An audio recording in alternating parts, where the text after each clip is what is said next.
I got up, pondering whether to try burst step once more to outmaneuver Uto. There are other options to explore before we use that, she hissed, twisting her large body to avoid Uto's attack. Get ready. I leaped and latched myself onto the base of her neck just before she kicked off the ground. Almost instantly, we cleared 100 feet and continued to fly higher. What's your plan? Like you said, it's the shade. He's able to manifest those metal spikes from wherever he wants, as long as there are shadows, she explained, as we rose high enough that the mountain wasn't blocking the sun. I winced at the bright rays, but immediately knew what Sylvie intended.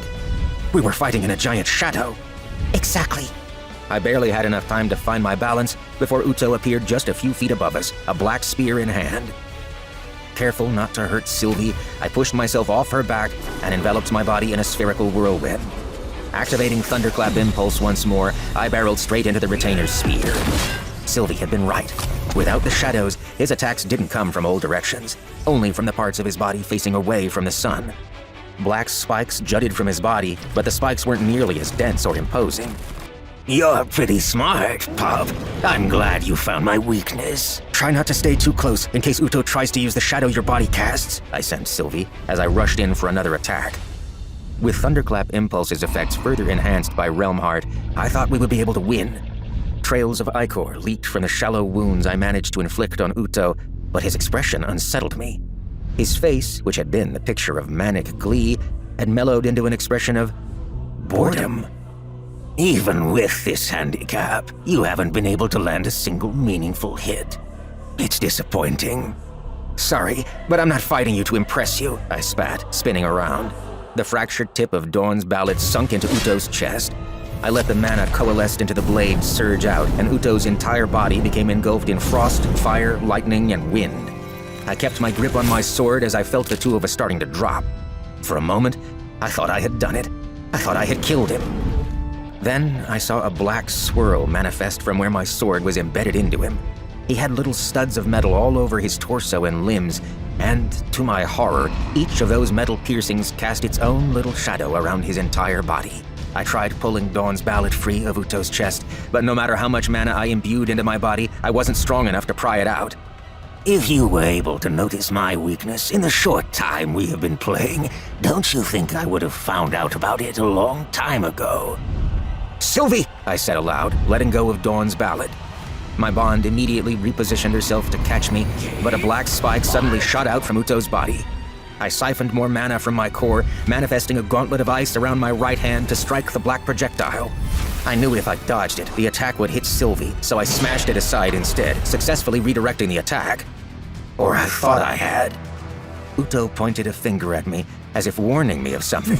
I couldn't see his expression behind his shadow mask, but I swore I could feel his hateful sneer. An instant later, I felt the sharp prick of something against my skin, something coming up from below me. With the internal lightning attribute mana art enhancing my reactions, tapping into the mysterious ether around me, I activated the first phase of my dragon's will. Avum, the control over time. Colors flipped, and the purple particles of ether around me trembled violently. Uto, Sylvie, and even the black spike almost lodged into my back. It all stopped abruptly. With Uto's last attack no longer in motion, I was able to whirl away and avoid the full brunt of the impact. I was barely able to gather my wits as the black spike flew past, disoriented as I was from the near miss. My body hurtled downward, but just as I landed on Sylvie's back, Uto reacted. He flashed across the sky like black lightning and struck Sylvie and I simultaneously, throwing us into a downward spiral.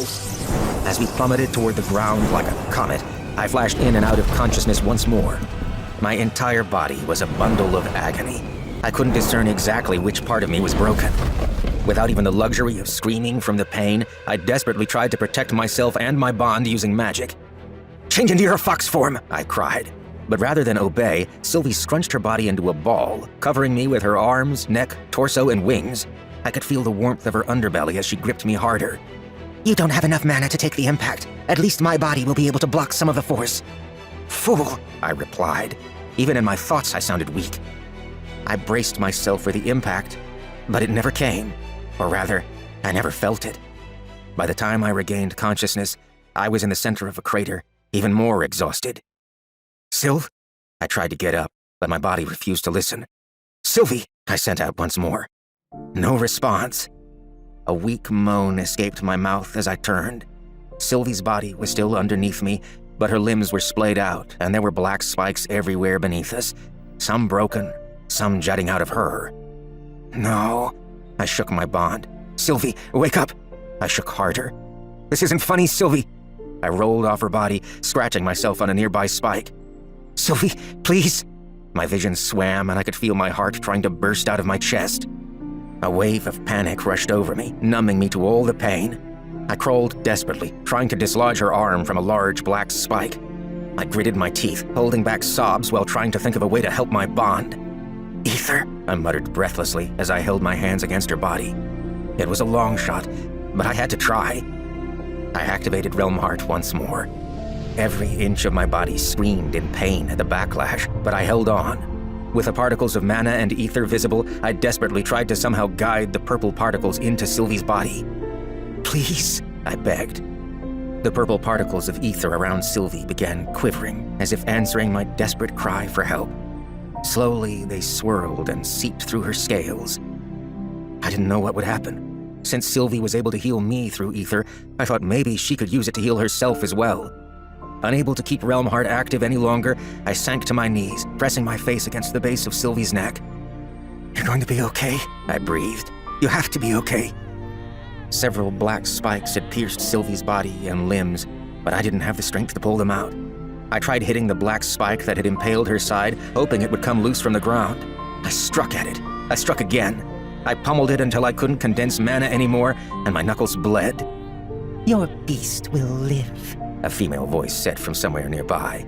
It sounded calm and mature. Aya? Desperate and hopeful, I turned around and looked up, but it wasn't her. It was a girl, but it wasn't Aya. Far from it. It was the girl I had seen at the cavern in Darv. The scythe. Except, in her hand was Uto, and he appeared dead.